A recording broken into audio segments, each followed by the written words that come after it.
We have a guest that's on now that we've had before, who's just joined us. This is Brandon Straka, the founder of the Walk Away campaign. This is again this thing that happened around 2019. It started where Democrats started doing videos and saying, "I'm walking away from the party, and here are the reasons why."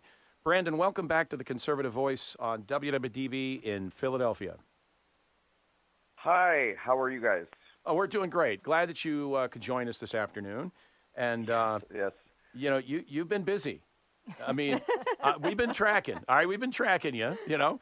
It's a bit like tracking Santa Claus on Christmas Eve, dude. You're everywhere. I mean, I don't know if you're using reindeer or how you're getting this done. But you seem to be you were in California, then you moved to New York for a bit. You were on you were on Newsmax and Fox a bunch and holding rallies in, I think, Union Square is one of the places you held rallies. Can you just give us a quick update on what you're doing and what are you hearing specifically in New York? Yes, and first of all, I want to apologize. I'm a few minutes late for this interview because I was in the middle of a meeting planning our next rally, and I completely lost track of time. So I am so sorry, but I want you guys to know my team is, there's about 3 or 4 of us that are doing all of this. I think people think I have this operation with hundreds of people. I do not. Right. So most recently we had our rally in Washington Square Park. That was last week. And our next rally is right around the corner, a week from this Sunday in Queens, Astoria, Queens. We'll be going to District 14, which is AOC's district. What better place to go to fight socialism and the threat of democratic socialism taking New York City than Congresswoman Ocasio-Cortez's district and speaking to her constituents. Amazing. I came back to New York City a couple of months ago, and it's just been, gas to the floor, pedal to the metal, doing these events, doing outreach. We're assembling what I believe is it's got to be the largest anti-Mamdani ground game. We have, at this point, over 500 volunteers signed up, but I want to get that into the thousands by the end of the month. And we're going to be canvassing, door knocking, phone banking, text messaging, letter writing, postcard sending to both independents, undecideds, and Republicans, telling them how important it is that they get out and vote.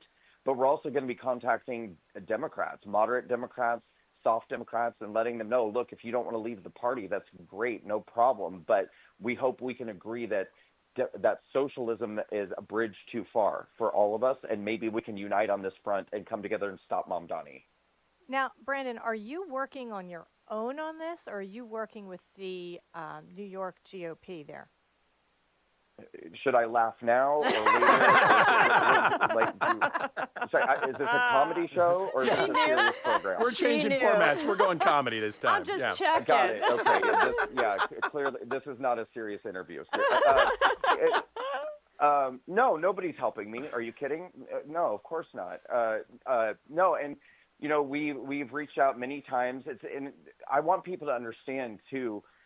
I'm not blowing smoke or patting myself on the back, but I'm a known person in this movement. Yes. So it couldn't even be argued that, maybe your messages aren't getting through, or maybe they don't know who you are.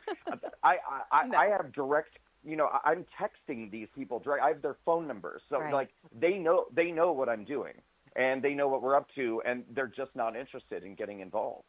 And so, this is absolutely a completely grassroots effort because it has to be. We just simply do not have the support of the Republican Party or the local GOP. That is the weirdest thing to me, to be honest. When I got involved, I ran for school board in 2021, and when I lost the school board race, my area chair convinced me to run for committee to be part of the local GOP. And I did so because I said, obviously I have a little bit more courage than some of the other people involved. I have no problem burning my reputation for what is right. And it seemed to me that they could use some help in that area.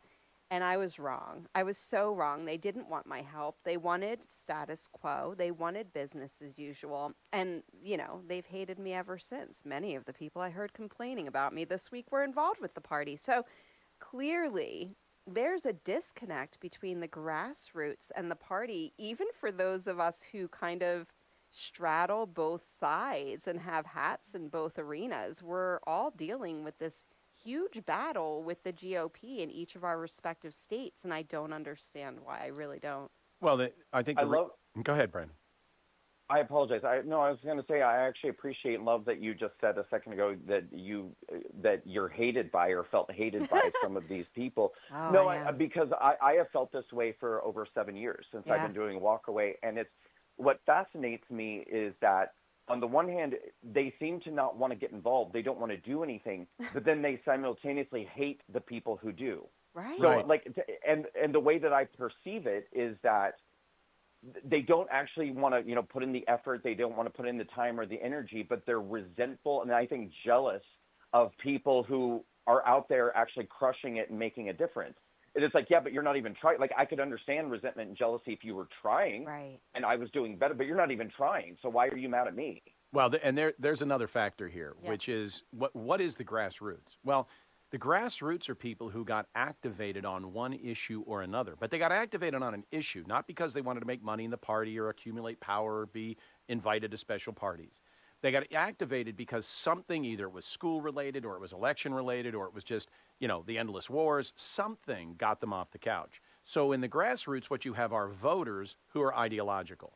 The party doesn't like ideological voters. Oh, no, I was told straight up that I was an ideologue, and that was bad. And you are, and it's good. I know, it's wonderful. I love it. I'll keep that. Right. Yeah. So you think about the videos, and I've watched a lot of these walkaway videos, Brandon, that you've put up. They're fabulous. Mm-hmm. And when you listen to those, what are you hearing? You're hearing people who were Democrats, because there are only two teams, but they aren't looking at it anymore like a football game. Now, Gabby in the studio here today, who's working with us, she works for the Eagles, so she was up till about 2:30 last night and had a great time, I'm sure, because they won. Go Birds! Right, and so when it's football, it's what was it, Dallas last night versus the Eagles, right? So you're wearing either one color or another color. It's pretty simple. This ain't that. No. So now you got these Democrats doing these great videos saying, "I'm walking away because of my kids. I'm walking away because of this. I'm walking away because of the corruption. I'm walking away because of something." They don't like that. They just want you to be loyal to the jersey. That's all they want. They want you to be loyal just to the jersey. We put this candidate in front of you. You shall support and vote for that candidate because it's got an R or a D. They don't want to hear about what you expect the school board to do, what you expect your county to do, what you expect your state or the federal government to do. But are you talking about issues, Brandon, that, are fundamental? Socialism versus, a constitutional republic. Is that what is drawing people to talk to you and to come out and vote? Hello? Hello? Are you there? Can you hear us? Oh, yep. I lost audio there just for a second. I heard you up until, is that what is drawing? Yeah. So, when you're talking with people, are you talking about the issues such as, socialism versus a constitutional republic, such as, taxes, such as, you name it? Is that what is drawing people out to vote? Right. So that's all we're doing right now in New York City. So Walkaway is about 7.5 years old. And up until a month ago, my efforts have been very much spread nationwide everywhere. So, we've traveled to just about every state in the country, doing town halls, debates, rallies, and, educational things about the reasons why people should leave the left. This is really the first time that I've decided to hunker down, not leave a specific area, and focus all of my attention into fighting in really one specific race for one specific cause. And so all we're doing right now, starting last month through to this November, is going all over New York City, educating people about socialism and about the issues and what socialism really and truly is in conflict with what it's presented to be, I think, through the marketing of the Democrat Party. But in addition to that, also talking to people about, how this is going to impact their lives and what the specific issues are associated with socialism and the ills of socialism. So, and also, in addition to doing these rallies, and I need to make it a focus to talk about this more, because I don't think I think it's really cool what we're doing and really unique. In addition to the rallies, when the rallies are over, we're popping up a table. So we've done these now in like Union Square, Washington Square Park. We're going to be in Athens Square Park in Queens next week. And then we have a couple of more rallies coming up in Manhattan. After that, we're going to be going to the Bronx and Brooklyn. And by the way, I'm actually working right now on trying to throw a MAGA, well, yes, MAGA, but a mega rally in Times Square right before the election. Yeah, I think it would be so cool. But what we're doing is when the rally's over, we're popping up a table and we're having like an open mic forum and open mic debate right in the streets of New York. So we're encouraging New Yorkers to just approach the microphone, ask us questions about socialism, debate us on socialism if they don't like what we've had to say. And these have been pretty phenomenal. I mean, especially in Washington Square Park last week, we had no less than 5 or 6 people in their 20s, like, 21, 22 years old, who are planning to vote for Mamdani. But we're, courageous enough and brave enough to approach the microphone and ask us questions. And I got to say, like 90% of them, there was only one that really, I think, was, operating not in good faith because he was just so staunchly pro Mamdani that, he wasn't there to really change his mind.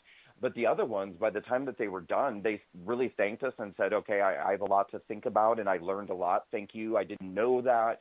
So it's pretty cool, I think, the way in which we're just going to where the people are and changing hearts and minds, or opening eyes at least. See, and you're doing this. So we live in an area that was Republican for 150 years. I'm not going to say conservative necessarily. I think some of it was just sort of opportunistic Republicans, but relatively conservative for 150 years. And and from say 15 to 19 got completely flipped into having radical, aggressive leftists and big spending, tyrannical kind of government people take over every township and county. Not every, it's not absolute, but all the counties and most of the townships. The school boards were turned over to people who are just as radical as you can believe. And it's really hard to find a school system in Southeast Pennsylvania that's being run to educate kids and not to indoctrinate them with an ideology. There's not a single one. Let me just update that. There is not a single school board in Southeast PA that is run by a moderate group of people or even an equal group of people or representative. Yeah. Right, so they indoctrinate. So we live behind enemy lines here, right? And the stuff we're saying, as you know, isn't popular with the party because we just went through that, but really opposed to what's happening. You're going way behind enemy lines. You're going into Manhattan, Deep blue. I mean, and so this is a place that's known for electing lunatics like Bill de Blasio, corrupt people like Bill de Blasio, and you're getting into these audiences. How are you finding turnout, and what is the reception? Well, so 2 different questions there. Reception is obviously very mixed because we're getting a combination of people who like our message, support our message, are grateful and relieved for our message, at all of these rallies. And not even, just people who are fans of mine or fans of Walkaway who are showing up, but like literally just people who don't even really know who we are, who are just walking down the street, seeing our rallies and stopping and going, oh my God, thank you. I thought I was the only sane person in New York City. This is amazing. Like, I love hearing that, and we hear that at everything that we're doing. And then, of course, there are people who are walking by and flipping us off and swearing at us and screaming at us, And then there are the people, like I said, who are against us but willing to step up to the microphone and talk about it and try to have a conversation. So I mean, it's very, very mixed. And I think you were asking how was the turnout. I mean, I think the turnout's really good, but I mean, that's kind of it's all about perspective, I suppose. I mean, when the left does events, I mean, it could be the stupidest thing on the face of the cause. I mean, it could be, let's all kill old ladies or something, and they'll get 45,000 people out in the streets marching in 10 minutes. No kings. If it's a conservative cause, I mean, if we can get like 150 people to show up, like, it's like, oh my God. Yeah. Like, should we do this at Madison Square Garden? Yeah. Yeah. But no, I mean, we're getting hundreds to come out to our events. I'd like to get that into the many hundreds. I'd love to get, 1,000 people, but I try to be realistic because even as allegedly dedicated and, passionate as conservatives are, they just don't show up for stuff. They don't. Now, we did a town hall last night in Aston, Pennsylvania. We'll do another one on the 11th at the Desmond Hotel in Malvern. We're going to do one at the 18th at the American Legion on Chestnut Street in Upper Darby, which we're considering Philadelphia because it's right in there. And then one on the 25th back at the Desmond, where we're going to have Kurt Weldon come and speak. So, we're doing some of this, and we're seeing what you're saying. I mean, we get great turnout. We had a great crowd last night. By the way, if you're in our area, we would love to do a town hall with you. If you're ever in the area, we call them Keystone Town Halls. They're open and free. We get great venues. If you're ever around, we would love to do a town hall where you can really go into your whole story. Where are you located again? Southeast Pennsylvania. So say Philadelphia and points northwest, like, the 5 collar counties around Philly. Okay, because I know I'm going to be in PA, I believe, in October. Well, if you're in this region, I mean, if we don't have a town hall scheduled, we'll book one. We'll book one. Yeah. We'll do it. I mean, we have incredible flexibility, and we have incredible people that work on this show and on those town halls. We don't talk about it much, but the people that make this happen are fabulous human beings. And if we need to book a town hall, we'll do it. So let us know. So I'm glad that you're getting turnout of at least the hundreds because, in New York. Yeah, you're in Manhattan, man. And it has to start somewhere. And that's the thing. It's just like Philadelphia. We've got these great people in Philadelphia that are working to, first they were working to get Trump elected, and now they're working to push the sort of conservative agenda. These are people that live in Democrat tyranny. We're running up against the clock here. We've got about a minute and a half left. Brandon, can you just tell us, how can our listeners follow you and support you more effectively? How can they follow you? Well, thank you. I guess I'm probably most active on X and on Facebook. I'm on everything. So if they want to follow me and or Walkaway, Walkaway's handle on just about every platform is @RealWalkaway, and that's X, Facebook, True Social, Getter, YouTube, we're everywhere. Mine is just my name, which has got a peculiar spelling. My last name is spelled Straka, Straka. At Brendan Straka. Follow me there. Sorry, and go to walkawaycampaign.com, sign up to volunteer, and donate to the cause if you can. Walkawaycampaign.com. Outstanding. Brandon, thanks for joining us. We always love these conversations. Keep up the great work, and we'll keep watching. Thank you. Sounds great. Thank you. And we'll be back in just a few minutes, everyone, with the Conservative Voice second hour starting in, 3-4 minutes. Thanks.